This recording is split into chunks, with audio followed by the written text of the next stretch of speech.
जी तो अस्सलाम वालेकुम स्टूडेंट्स। आज हमारा एक नेक्स्ट टॉपिक है और बड़ा ही इंपॉर्टेंट आज का आर्टिकल है, याद रखिए। और इसका नेम है लोड लाइन। इस टॉपिक का नेम क्या है? Load line. और ये लेक्चर थोड़ा सा लेंथी भी हो जाएगा, टॉपिक काफ़ी इंटरेस्टिंग होगा इंशाल्लाह आज का हमारा। अच्छा, लेकिन टॉपिक स्टार्ट करने से पहले ना आपको कुछ चीज़ों को पता होना ज़रूरी है। आप मुझे ये बताएं, आपने ट्रांजिस्टर की 3 कॉन्फ़िगरेशन स्टडी की थी, common emitter, common base and common collector configuration. तो किस कॉन्फ़िगरेशन को हम वाइडली यूज़ करते थे? और वो थी कॉमन मीटर कॉन्फ़िगरेशन। अच्छा, कॉमन मीटर कॉन्फ़िगरेशन में आप मुझे फर्दर बताएं कि उसकी आउटपुट कैरेक्टरिस्टिक्स जो थी वो किन किन पैरामीटर्स के बिटवीन ड्रॉ होती थी। आउटपुट कैरेक्टरिस्टिक्स किन किन पैरामीटर्स के बिटवीन ड्रॉ होती थी। तो आउटपुट कैरेक्टरिस्टिक्स जो है वो अगर देखें तो वो आउटपुट पैरामीटर्स कौन से थे? एक आउटपुट वोल्टेज और एक आउटपुट करंट। आउटपुट वोल्टेज कौन से थे और आउटपुट करंट को, यानी इनको नेम क्या दिया गया था?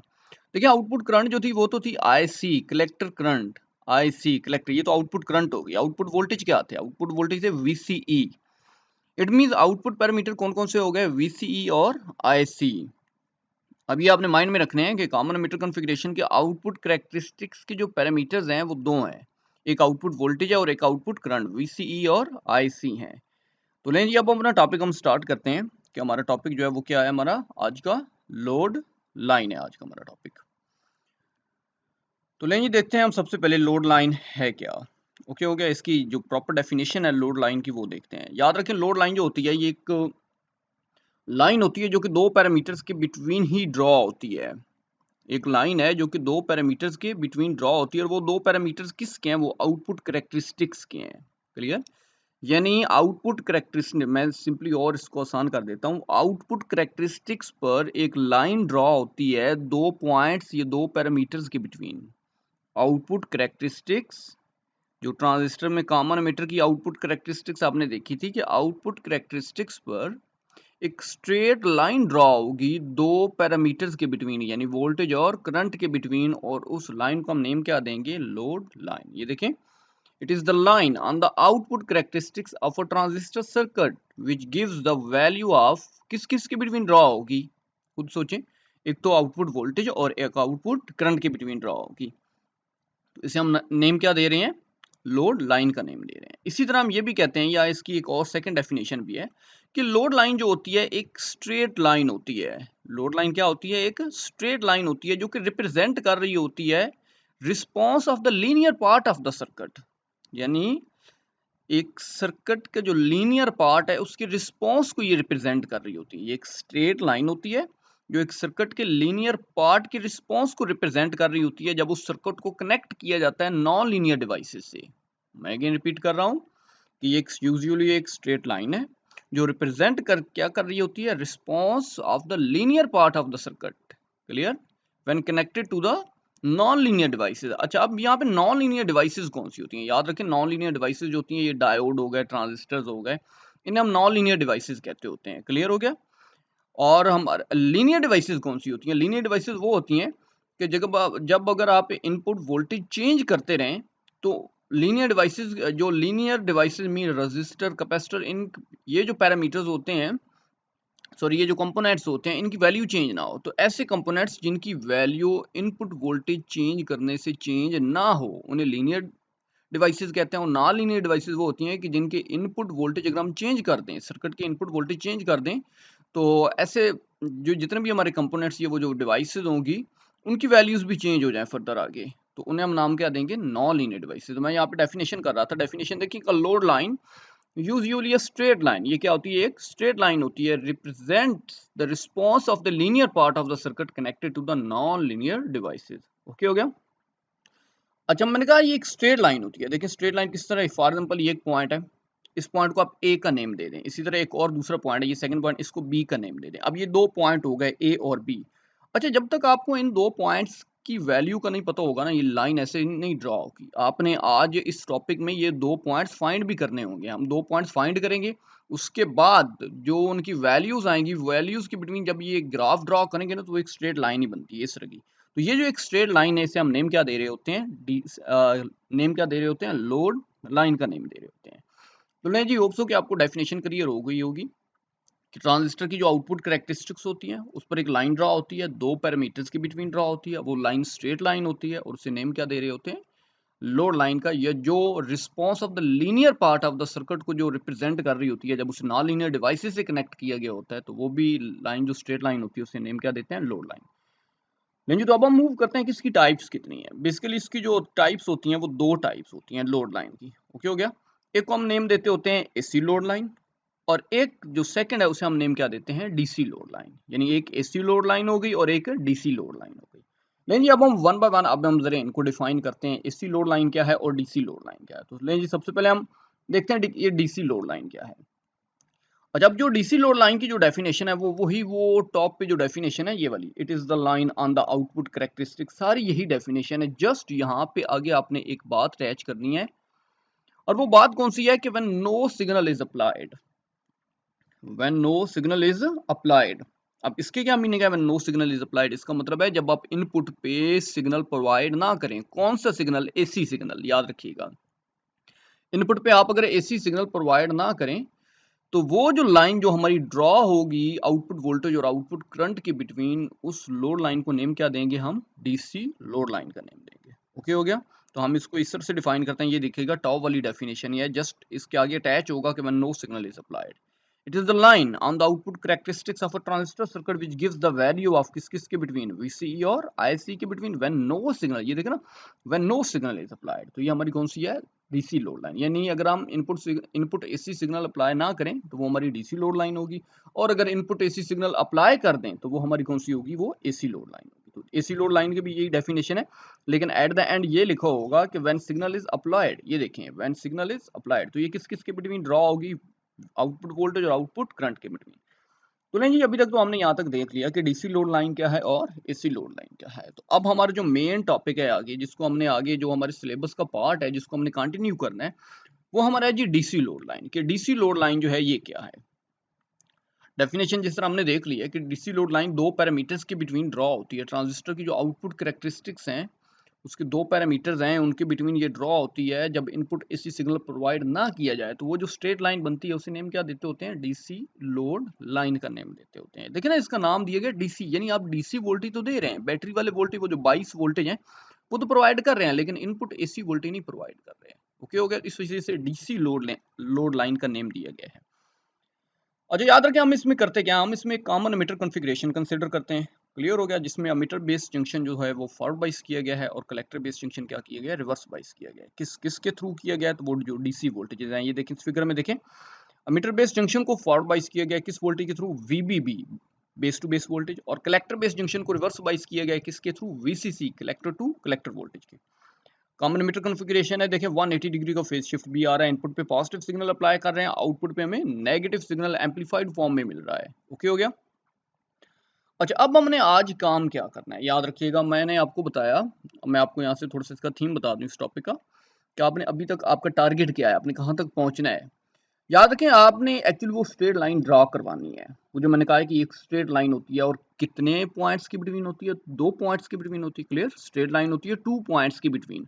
वो 2 पॉइंट आपने पहले तो फाइंड करने हैं। पहला टारगेट माइंड में यही सेट कर लें कि वो 2 पॉइंट्स आपने फाइंड करने हैं, उनकी वैल्यूज फाइंड करनी है। एक को ए पॉइंट का नेम दे दें और एक को बी पॉइंट का नेम दे दें।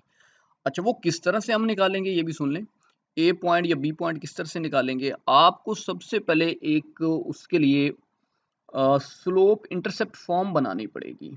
Slope intercept form, straight line की जो इक्वेशन होती है ना, लीनियर इक्वेशन जो होती है, y is equal to M x plus C, slope intercept form जो होती है, आपको पहले ये बनानी पड़ेगी। स्ट्रेट लाइन इक्वेशन जिसे कहते होते हैं। क्लियर। आपको वो, देखिए मैं फिर रिपीट कर रहा हूँ, आपने पहुंचना कहा था कि आपने स्ट्रेट लाइन ड्रॉ करवानी है। स्ट्रेट लाइन के लिए 2 पॉइंट्स चाहिए होंगे। 2 पॉइंट्स किस तरह से मिलेंगे? वो इस तरह से मिलेंगे कि आपको पहले बनानी पड़ेगी स्लोप इंटरसेप्ट फॉर्म, फिर आप इंटरसेप्ट एक्स एक्सिस पे लेंगे तो आपके पास बी पॉइंट आ जाएगा, इंटरसेप्ट वाई एक्सिस पे लेंगे तो ए पॉइंट आ जाएगा। और जब दोनों पॉइंट्स की वैल्यू फाइंड आउट हो जाएगी, आप दोनों के बिटवीन जब प्लॉट ड्रा करेंगे तो वो एक स्ट्रेट लाइन बन जाएगी। तो पहला टारगेट तो यहाँ तक है कि आपने वो स्ट्रेट लाइन ड्रॉ करवानी है। अच्छा, अब मैंने आपको बताया कि हमारा टारगेट है अभी स्लोप इंटरसेप्ट फॉर्म तक। वो जब स्लोप इंटरसेप्ट फॉर्म बन जाएगी, इंटरसेप्ट एक्स एक्सिस का लेंगे, इंटरसेप्ट वाई एक्सिस का लेंगे, तो वो पॉइंट्स निकल आएंगे। तो लें जी, अब हम मूव करते हैं कि स्लोप इंटरसेप्ट फॉर्म बनानी कैसे है। याद रखें, आपने सारे का सारा आउटपुट सर्किट पे आज काम करना है। इस फिगर में ये जो आउटपुट सर्किट आपको शो करवाया जा रहा है, यहाँ पे हाईलाइट करवाया जा रहा है आउटपुट सर्किट जो है, आपने इस पे सारे का सारा काम करना है आउटपुट सर्किट पे। अच्छा, आउटपुट सर्किट पे देखें तो ये एक आउटपुट लूप है, एक क्लोज लूप है, ओके हो गया, जिसमें करंट फ्लो कर रहा है एंटी क्लॉकवाइज डायरेक्शन में, एंटी क्लॉक यानी कन्वेंशनल करंट जो है, ओके हो गया। ये जो आउटपुट लूप है, तो लूप पे हम काम किस तरह से करते हैं, लूप पे हम अपने थ्योरम्स यूज करते हैं, और वो कौन से है, Kirchhoff voltage law, Kirchhoff voltage law, clear हो गया। केवीएल, हम केवीएल यहाँ पे अप्लाई करेंगे, जो लूप थ्योरम जिसे भी कहते हैं, ये किरचॉफ वोल्टेज लॉ भी कहते हैं, वो हम अपने आउटपुट सर्किट पे अप्लाई करेंगे, तो हमने फिर स्लोप इंटरसेप्ट फॉर्म तक पहुंचेंगे। देखिएगा, अब जरा बात समझिएगा मेरी, कि हमने केवीएल अप्लाई करना है किस पे, आउटपुट लूप के ऊपर। तो आउटपुट लूप हमारा कौन सा है, आउटपुट लूप हमारा ये वाला एरिया है, ओके हो गया। अब इसमें जरा देखिए, तो ये एक बैटरी अटैच की गई है, डीसी वोल्टेज है, बायस वोल्टेज है, वीसीसी। अच्छा, एक ये रेजिस्टेंस है, कलेक्टर रेजिस्टेंस। आप मुझे ये बताएं, इसके अराउंड, इस कलेक्टर रेजिस्टेंस के अराउंड यहाँ पर वोल्टेज का ड्रॉप होगा, यकीनन होगा। ओहम लॉ के according V equal to I R, current कौन सी है, IC, रेजिस्टेंस कौन सी है, RC, IC RC यहाँ पे ड्रॉप होगा, लाजमी होगा यहाँ पे ड्रॉप। अच्छा, तो एक ये वोल्टेज है आउटपुट वोल्टेज, ओके हो गया।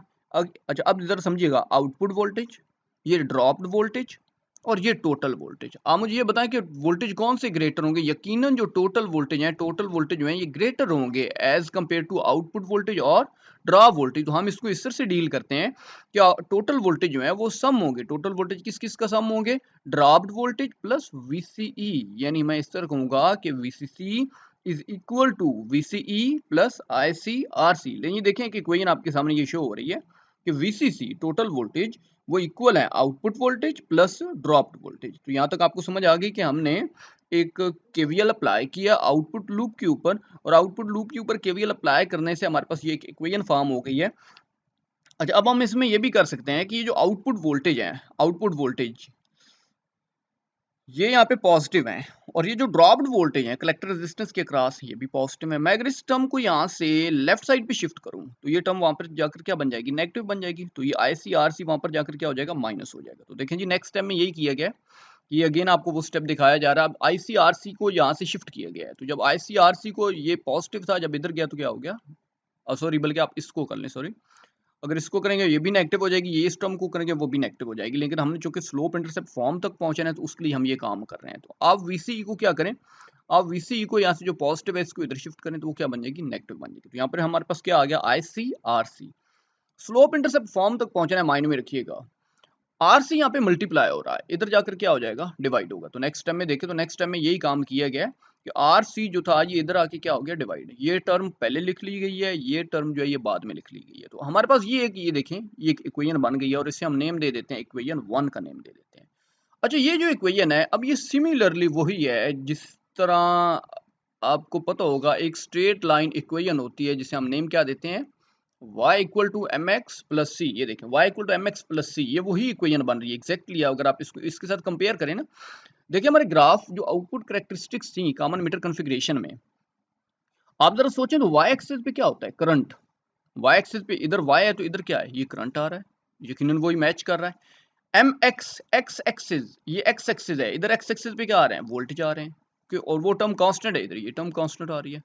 तो यहाँ से आपको दो चीजें पता चल रही हैं, ये जरा देखें, ये दो चीजें यहाँ पे पता चल रही हैं, जो एरो हैं ये आपको रिप्रेजेंट करवा रहे हैं। एक तो यहाँ पे आपको स्लोप का पता चल रहा है कि स्लोप क्या है, ये -1/RC, ये स्लोप है -1/RC, ओके हो गया।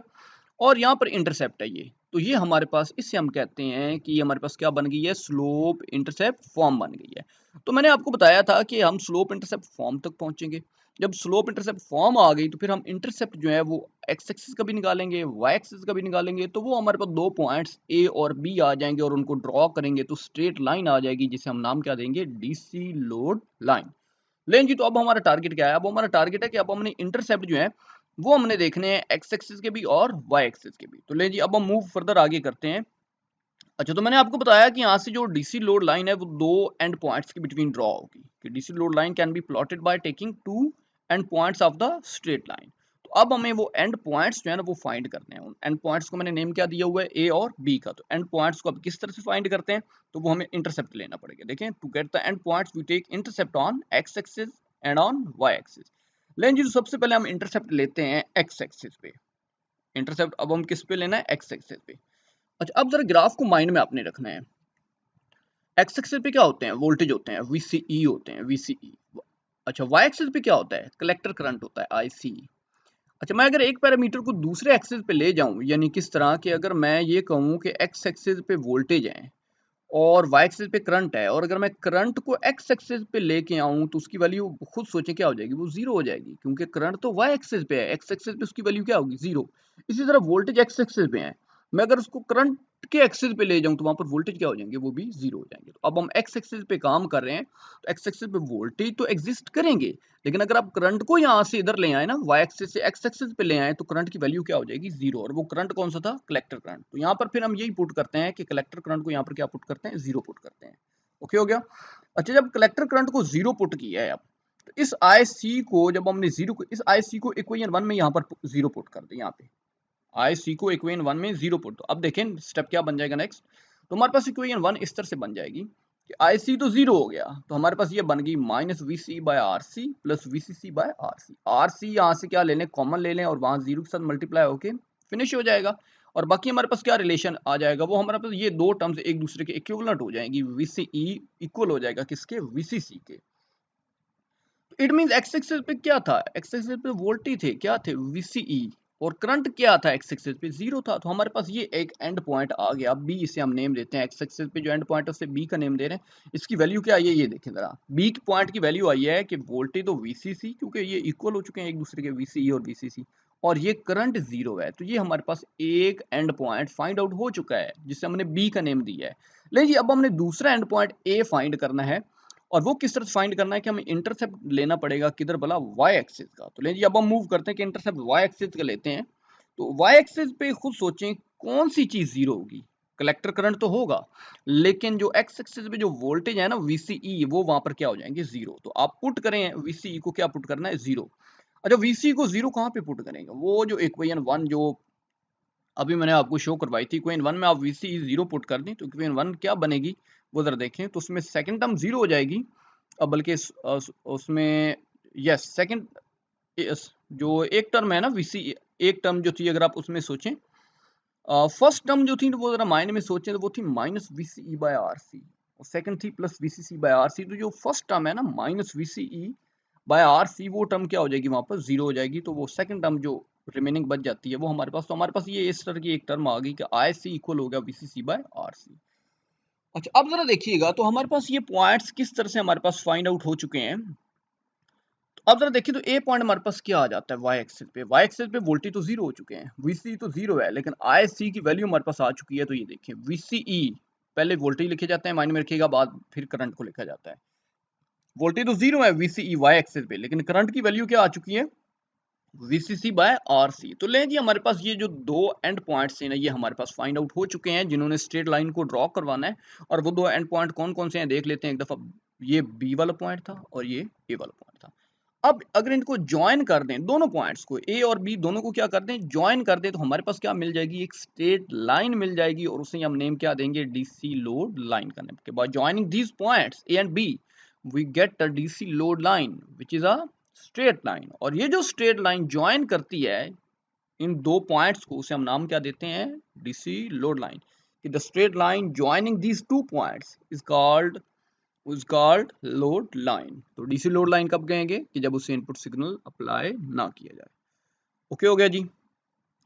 अच्छा, अब ये डीसी लोड लाइन जो हमने अभी तक स्टडी किया है, ये हमें क्या क्या बताती होती है। याद रखें, जो हम DC load line output characteristics पर हम ड्रॉ करते होते हैं, हम क्या कर सकते हैं कि हम कंप्लीट इंफॉर्मेशन जो है ना, आउटपुट सर्किट, एक ट्रांजिस्टर एम्पलीफायर जो होता है ना, ट्रांजिस्टर एम्पलीफायर, उसका जो आउटपुट सर्किट है, आउटपुट सर्किट की कंप्लीट इंफॉर्मेशन हम इससे ले सकते हैं। कब भला, जब जीरो सिग्नल जब आप प्रोवाइड करें इनपुट पे, यानी एसी सिग्नल जब जीरो हो, तो आप कंप्लीट इंफॉर्मेशन ले सकते हैं ट्रांजिस्टर की जो आउटपुट कैरेक्टरिस्टिक्स होती है उस पर। अगर आप ये लोड लाइन ड्रॉ कर दें तो ये आपको कंप्लीट इंफॉर्मेशन देगी। लें जी, कंप्लीट इंफॉर्मेशन क्या क्या देगी, फर्दर मूव करते हैं। सबसे पहले एक इंपॉर्टेंट इसमें आता है, इसका ऑपरेटिंग पॉइंट होता है, ऑपरेटिंग पॉइंट। अब ये ऑपरेटिंग पॉइंट नाम से भी पता चल रहा है कि ट्रांजिस्टर जिस पॉइंट पे ऑपरेट हो, इसे वर्किंग पॉइंट भी कहते होते हैं। याद रखें, इसका नेम क्या है, वर्किंग पॉइंट भी इसे कहते होते हैं। अच्छा, जब ये डीसी लोड लाइन स्टडी कर रहे हैं और डीसी लोड लाइन में इनपुट सिग्नल क्या है, जीरो है, यानी जीरो सिग्नल है। ओके हो गया। तो हम इसको कुछ इस तरह से हम डिफाइन करते हैं कि the zero signal values of IC and VCE, zero signal values of IC and VCE are called operating point. इसे हम नेम क्या दे रहे हैं, ऑपरेटिंग पॉइंट का नेम दे रहे हैं। ओके हो गया। अच्छा, अब हम यहाँ पे ये कह रहे हैं कि when a signal is applied, variation of IC and VC take place about this point, that is why called, हम नेम क्या दे रहे हैं, ऑपरेटिंग पॉइंट या वर्किंग पॉइंट ऑफ ट्रांजिस्टर का। ओके हो गया। इसे हम ऑपरेटिंग, अच्छा इसको ऑपरेटिंग पॉइंट भी कह रहे हैं, वर्किंग पॉइंट भी कह रहे हैं। याद रखिए इसके एक और नेम भी है, इसे याद रखिए, इसको क्यू पॉइंट भी कहते हैं, क्यू पॉइंट या क्यूसेंट पॉइंट भी कहते हैं या बायस पॉइंट भी कहते हैं। देखिए क्यू पॉइंट, क्यू या क्यूसेंट, क्यूसेंट या बायस। अच्छा, अब इसको क्यूसेंट की क्या नेम है, क्यूसेंट। लेकिन जिस तरह यहाँ पर मैं आपको डिफाइन करता जाऊँ इंग्लिश के, जिस तरह वो दो वर्ड्स होते हैं ना, एक क्विट होता है और एक क्वाइट होता है। क्विट होता है, क्विट के मीनिंग होते हैं खत्म कर देना, बिल्कुल एंड कर देना, और क्वाइट के मीनिंग क्या होते हैं, जिसे वो कहते हैं कीप क्वाइट, खामोश रहें, यानी खामोश रहना। तो ये क्यूसेंट जो वर्ड है ना, ये वही क्वाइट वाला है, यानी खामोश रहना। अब इसके मीनिंग क्या है कि ये क्वाइट यानी क्यूसेंट वर्ड क्वाइट से ये मुशाहबत रख रहा है, वो उससे रिलेट कर रहा है। और मैंने कहा है कि क्वाइट की मीनिंग होता है खामोश रहना। तो यहाँ पर ट्रांजिस्टर खामोश कैसे रहता है, क्या मीनिंग है इसकी, इसके मीनिंग है कि आप इनपुट एसी सिग्नल प्रोवाइड नहीं कर रहे, वो एक्चुअली आप सिग्नल सिग्नल जो है वो एब्सेंट है इनपुट पे, इस वजह से हम इसे क्या नेम देते होते हैं, क्यूसेंट पॉइंट कहते हैं कि in the absence of the signal the transistor is said to be silent और quiet, the point is also known as quiescent point. Okay हो गया। अच्छा, याद रखें ये जो लोड लाइन हमारी, वो जो दो पॉइंट्स के बिटवीन ड्रॉ होती है, उस वो जो स्ट्रेट लाइन बनती है, स्ट्रेट लाइन के सेंटर पे हमेशा मिडल पर ऑपरेटिंग पॉइंट को चूज किया जाता है। याद रखें कि स्ट्रेट वो जो डीसी लोड लाइन है, डीसी लोड लाइन के मिडल या सेंटर पे मैं कह रहा हूँ ऑपरेटिंग पॉइंट को सिलेक्ट किया जाता है, तब ट्रांजिस्टर एक एम्पलीफायर के तौर पर इफेक्टिवली वर्क करता है। याद रखिएगा, if operating point is chosen at the middle of the DC load line, the transistor can effectively work as an amplifier। अच्छा, अब अगर मिडल पे नहीं करेंगे तो फिर क्या होगा, वो वर्क तो करेगा एज एन एम्पलीफायर, लेकिन याद रखो उसमें डिस्टॉर्शन आनी शुरू हो जाएंगी, वो सिग्नल में डिस्टॉर्शन आनी शुरू हो जाएगी, आप नॉइज आना बहुत ज्यादा शुरू हो जाएगा साउंड के अंदर। इस वजह से हम कहते हैं कि अगर आपने इफेक्टिवली वर्क करवाना हो एज एन एम्पलीफायर के तौर पर, तो वो जो लोड लाइन ड्रॉ होती है उसके मिडल पर क्या होना चाहिए, ऑपरेटिंग पॉइंट को ड्रॉ होना चाहिए। ओके हो गया। तो ये देखें, the operating point determines the maximum signal that can be obtained without being distorted, without being distorted. Operating point जो है अगर वो सेंटर में चूज किया गया होगा तो सिग्नल जो होगा वो डिस्टॉर्टेड नहीं होगा। ओके हो गया। लेकिन ये तो लोड लाइन जो है इसे हम क्यों स्टडी कर रहे हैं, लोड लाइन को यूज किया जाता है, याद रखिए, पहला क्यू पॉइंट को फाइंड करने के लिए, क्यूसेंट पॉइंट। अब क्यूसेंट पॉइंट की मीनिंग अवॉइड क्लिपिंग लिखा हुआ है, अब इसकी क्या मीनिंग है, क्लिपिंग, इस सिग्नल को क्लिप नहीं होने देता। अगर आप क्यू पॉइंट को सेंटर पे सिलेक्ट करेंगे ना तो सिग्नल आपका कट नहीं होगा, क्लिप की मीनिंग होता है कट होना, सिग्नल आपका कट नहीं होगा। दूसरा याद रखें, इसको यूज किया जाता है to calculate the value of load impedance. Load impedance की अगर आपने वैल्यू को डिटरमिन करना हो तो आप जो है वो लोड लाइन को यूज करते होते हैं। क्लियर।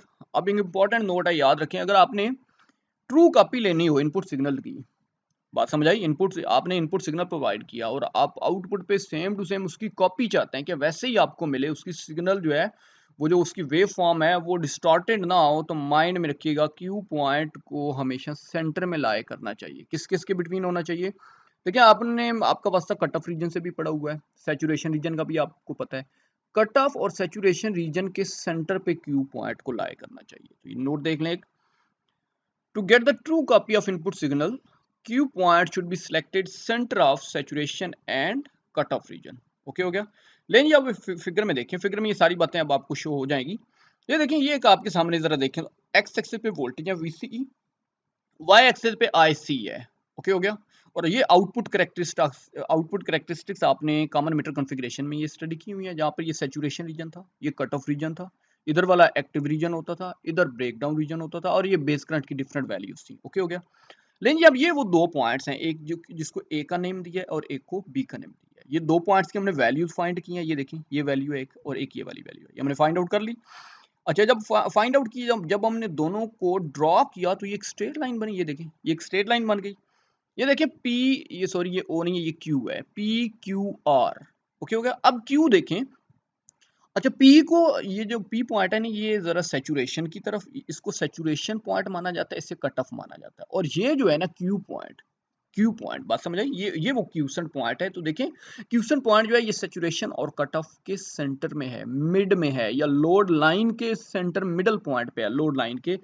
तब जो है ट्रांजिस्टर एक एम्पलीफायर के तौर पे इफेक्टिवली वर्क करेगा और उसमें डिस्टॉर्शन इफेक्ट नहीं आएगा। पहली तो ये बात याद रखें कि क्यूसेंट पॉइंट को सैचुरेशन और कट ऑफ के सेंटर में होना चाहिए। दूसरा, इसको लाजमी एक्टिव रीजन में होना चाहिए, एक्टिव रीजन में, क्लियर। लीनियर रीजन में, यानी जब सिग्नल स्विंग कर रहा होगा, इसमें जब स्विंग कर रहा होगा सिग्नल, तो फिर डिस्टॉर्शन नहीं आएगी। तो हम ये कहते हैं कि for small signal linear operation there is no unique location for the Q point, but signal swings along the load line should remain within the linear region. यानी जब सिग्नल स्विंग करे, आगे मैं फिगर्स में आपको ये चीजें दिखाता हूँ कि सिग्नल जब स्विंग करे तो उसे क्लिप नहीं होना चाहिए, उससे सिग्नल को स्विंगिंग जो उसकी है ना वो होनी चाहिए लीनियर रीजन के अंदर ही होनी चाहिए। अभी आपको कुछ चीजें यहाँ पे कंफ्यूजन हो रही होगी, आगे चल के देखते हैं आपको फिगर में। याद रखिए क्यूजन पॉइंट जो है इसको कोई बाउंड्री क्रॉस नहीं करनी चाहिए, तो ये बात भी माइंड में रखिएगा। क्या मीनिंग है कि कोई बाउंड्री क्रॉस नहीं करनी चाहिए, यानी ये सैचुरेशन से बाहर नहीं जाना चाहिए और कट ऑफ से इधर नहीं आना चाहिए, कोई बाउंड्री जो ऐसे क्रॉस नहीं करनी चाहिए। ओके हो गया। तो क्यूसेंट पॉइंट को कहाँ पे, Q point should not be selected near the saturation और कट ऑफ। अगर आप सैचुरेशन और कट ऑफ पर सिलेक्ट करेंगे तो सिग्नल डिस्टॉर्ट होना शुरू हो जाएगा, याद रखिएगा।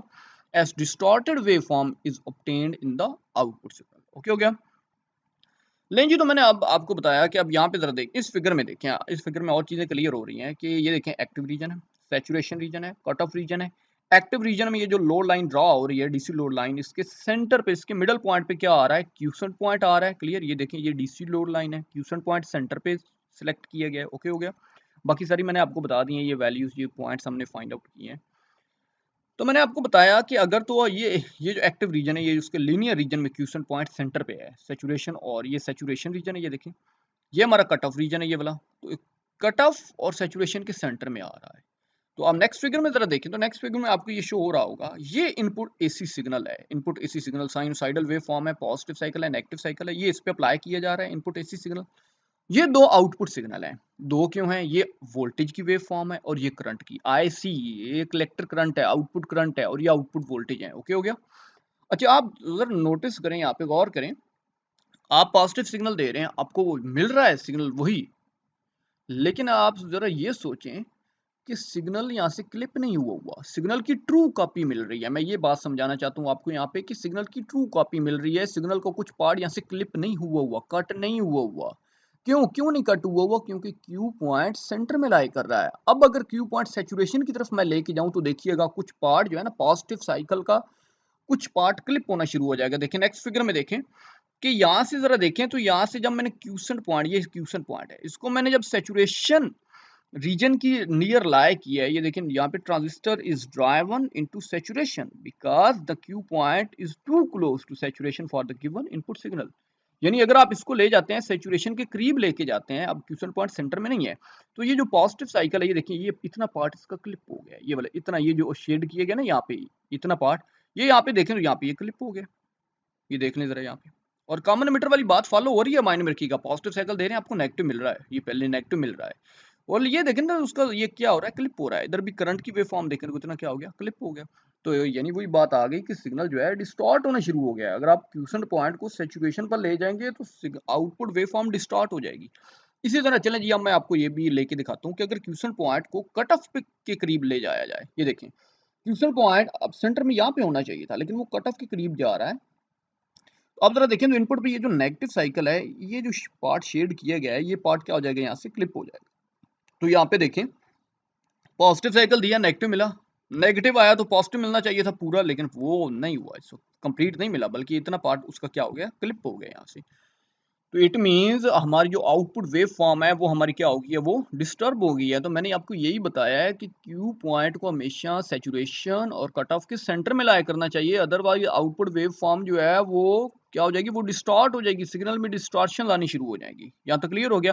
अच्छा, अब हम मूव करते हैं कि क्यू पॉइंट जो है वो किन फैक्टर्स के ऊपर डिपेंड करता है, factors on which Q point depends. किन किन फैक्टर्स के ऊपर क्वेश्चन पॉइंट की डिपेंडेंस होती है? तो पहला पॉइंट होता है कि ट्रांजिस्टर की सिलेक्शन देखनी चाहिए, selection of transistor. Second point होता है कि सप्लाई वोल्टेज कितने हैं, available supply voltage. Third point को हम कहते हैं कि जो सिग्नल दे रहे हैं उसका एम्पलीट्यूड कितना है, amplitude of signal. Fourth point को हम कहते हैं कि लोड इंपीडेंस की वैल्यू कितनी है। फिफ्थ पॉइंट को हम कहते हैं कि उसमें डिस्टॉर्शन कितनी हो सकती है, allowable distortion in the signal. Okay हो गया। अच्छा, अब हम वन बाय वन जरा देखते हैं। देखिए, मैंने आपको ऑपरेटिंग पॉइंट तो डिफाइन करवा लिया। ऑपरेटिंग पॉइंट में आपने देखा क्वेश्चन पॉइंट क्या है, क्वेश्चन पॉइंट को कहाँ पे होना चाहिए, वो सारी बातें हमने देखी। अब हम मूव करते हैं कि हमारा कट ऑफ रीजन क्या है और बाकी रीजन। अच्छा, तो अब मैंने कहा कि अब हम देखते हैं कि हमारा कट ऑफ रीजन क्या होता है। देखिए, कट ऑफ रीजन जो होता है, कट ऑफ रीजन क्या है, आपको मैंने पहले भी ये प्रीवियस लेक्चर में ये रीजन डिफाइन करवाए हुए हैं, लेकिन और थोड़ा इनको जरा डिटेल में देख लेते हैं। याद रखें, अगर आप इनपुट पे जो वोल्टेज अप्लाई कर रहे हैं ना, input cycle, sorry input signal जो दे रहे हैं, इनपुट सिग्नल एसी सिग्नल है, उसमें दोनों साइकिल हैं, पॉजिटिव साइकिल भी है और नेगेटिव। अगर नेगेटिव जो साइकिल है या सिग्नल वोल्टेज जो है वो ज्यादा नेगेटिव हो जाए, हम कहते हैं कि सिग्नल वोल्टेज क्या हो जाए, ज्यादा नेगेटिव हो जाए, तो याद रखें इनपुट करंट फिर डिक्रीज होना शुरू हो जाता है। इनपुट करंट कौन सा था, बेस करंट था। इनपुट वोल्टेज जो है वो आप ज्यादा नेगेटिव दे दें तो इनपुट करंट जो है वो क्या होना शुरू हो जाएगा, वो डिक्रीज होना शुरू हो जाएगा। वो जब इनपुट करंट डिक्रीज होना शुरू हो जाएगा, आई भी डिक्रीज होना शुरू हो जाएगा। ये देखें, ये क्वेश्चन पॉइंट किस तरह से जाता है कट ऑफ की तरफ, मैं आपको ये बात समझाना चाहता हूँ। फिर रिपीट कर रहा हूँ, सिग्नल वोल्टेज ज्यादा नेगेटिव दें तो बेस करंट जो है वो डिक्रीज होना शुरू हो जाएगा। बेस करंट जो डिक्रीज होना जब शुरू हो जाएगा तो क्वेश्चन पॉइंट कट ऑफ की तरफ जाना शुरू हो जाएगा। बात समझ आई? और अगर आप सिग्नल वोल्टेज बहुत ज्यादा, हद से भी ज्यादा आप नेगेटिव दे दें तो फिर बेस करंट जो है वो जीरो हो जाएगा। एक पॉइंट ऐसा आएगा कि बेस करंट जीरो हो जाएगा, तो उसको हम कहते हैं कि ट्रांजिस्टर किस रीजन में है, कट ऑफ रीजन में। देखिए, if the signal voltage is made negative then base current decreases and point q moves downward along the load line. If the signal is voltage is made very much negative such that base current is zero then the transistor is said to be in cut off region. तो हम इस cut off reason को कैसे define करवाते हैं कि वो point होता है जहां पर बेस करंट क्या होता है, जीरो होता है। जहां पर बेस करंट क्या होता है, zero. The point where load line intersects that base current is zero, base current is zero is called cut off region. लेकिन जी, तो नेक्स्ट मूव करते हैं, हमारा सैचुरेशन रीजन क्या है। सैचुरेशन रीजन, सैचुरेशन रीजन याद रखें कि उधर कट ऑफ में सिग्नल वोल्टेज नेगेटिव थे, यहाँ पे सिग्नल वोल्टेज अगर पॉजिटिव कर दें तो बेस करंट इंक्रीज होना शुरू हो जाएगा। पॉइंट क्यू मूव आपका करेगा अपवर्ड, लो लाइन के अपवर्ड मूव करेगा। क्लियर हो गया? तो इसी तरह अगर आप सिग्नल वोल्टेज बहुत ज्यादा दे देते होते हैं पॉजिटिव, बात समझ आई, इतने पॉजिटिव दे देते हैं कि बेस करंट जो है वो सैचुरेशन की तरफ चला जाता है, तो उस वक्त कहते हैं कि वो जो रीजन है वो ट्रांजिस्टर का सैचुरेशन रीजन है। The signal voltage is made very much positive such that base current is equal to base current saturation, then the transistor is said to be in saturation region. तो हम इसको define कैसे करवाते हैं कि वो point होता है यहाँ पर लोड लाइन इंटरसेक्ट तो कर रही होती है, वो जो डीसी लोड लाइन है वो इंटरसेक्ट तो करती है, लेकिन बेस करंट सैचुरेशन पे होता है, तो उस रीजन को नेम क्या देते हैं, सैचुरेशन रीजन। और इसी पॉइंट पर बेस करंट क्या होती है, मैक्सिमम होती है। लेकिन लास्ट हम देखते हैं कि एक्टिव रीजन क्या है। एक्टिव रीजन याद रखें कि जो रीजन कट ऑफ और सैचुरेशन के सेंटर में होता है। क्लियर? कि the region between cut off and saturation is called active region. और ट्रांजिस्टर जो होता है वो किस रीजन में ऑपरेट होता है, आपको पता होगा, ट्रांजिस्टर जो है वो नॉर्मली एक्टिव रीजन में ही ऑपरेट होता है। तो लें जी, होप सो, मैं उम्मीद करता हूँ कि आपको ये मेरा लेक्चर जो है ये समझ आ गया होगा सही। इसमें मैंने ईच एंड एवरी थिंग, वो हर पॉइंट को जो है ना वो मैंने ब्रीफली डिस्कस किया है। अगर और ज़्यादा मैं करता इस पे डिस्कशन तो लेक्चर मेरा बहुत ज़्यादा लेंथी हो जाना था और आप लोगों ने भी यहाँ से फिर तंग ही आ जाना था। तो लें जी, यहाँ पर जितनी बातें हुई हैं यहाँ पर होप सो कि आपको क्लियर हो चुकी होंगी। तो लें जी, फिर भी अगर इसके रिगार्डिंग आपको कोई क्वेश्चन हो तो आप कमेंट सेक्शन में मेरे से पूछ सकते हैं। और अगर आपको लेक्चर मेरा बहुत अच्छा लगा हो तो आप लाजमी काइंडली इसे लाइक कीजिएगा। तो लें जी, यहाँ पे लेक्चर ओके हुआ। ओके जी, फिर अल्लाह हाफिज़।